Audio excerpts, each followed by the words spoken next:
Alright, to inspect the abdomen, have the patient lie supine with their knees slightly flexed. This helps relax the abdominal muscles. Next, assess the skin characteristics. Skin pigmentation should be uniform throughout. If there are any scars present, ask the patient about the history of the scars, such as was it from surgery or from trauma. No striae should be present, although this is common after pregnancy. Lastly, assess the skin for any lesions. These should not be found. Next, you can assess the umbilicus. The umbilicus should be midline and should be inverted. Contour is the view of the horizontal plane from the rib margin to the pelvis and assessed at two different angles. A normal contour is flat. A rounded contour is common, although it is considered abnormal. This is found in adults with subcutaneous fat or poor muscle tone. Next, you can assess the symmetry. To do this, have the patient raise their head slightly. This helps in visualization of both the horizontally and vertically. Lastly, you can assess the movement of the abdomen. Peristaltic movements are often unable to be seen in the abdomen.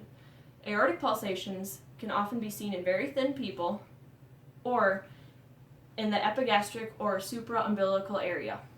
Normal respirations should be even and smooth. Next, you can auscultate the abdomen.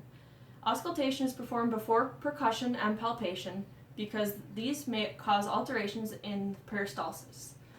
To auscultate, use the diaphragm because bowel sounds are high in pitch, and that's what the diaphragm is used for.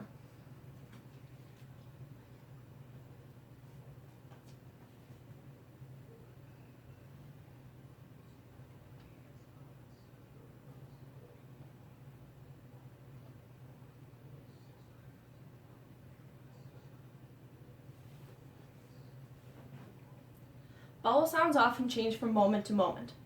A sound that's heard in one quadrant is often the result of a sound heard in a different quadrant. Therefore, nurses generally just listen to one quadrant, that being the right lower quadrant, for 1 minute for sounds. Intermittent high-pitched sounds of 5 to 30 per minute is considered normal. Next in the assessment is palpation. To palpate lightly, use the four pads of your fingers and depress the skin about 1 centimeter to half an inch. Move clockwise through the quadrants, assessing overall muscle tone and tenderness. No tenderness or masses should be felt, and the abdominal muscles should be relaxed.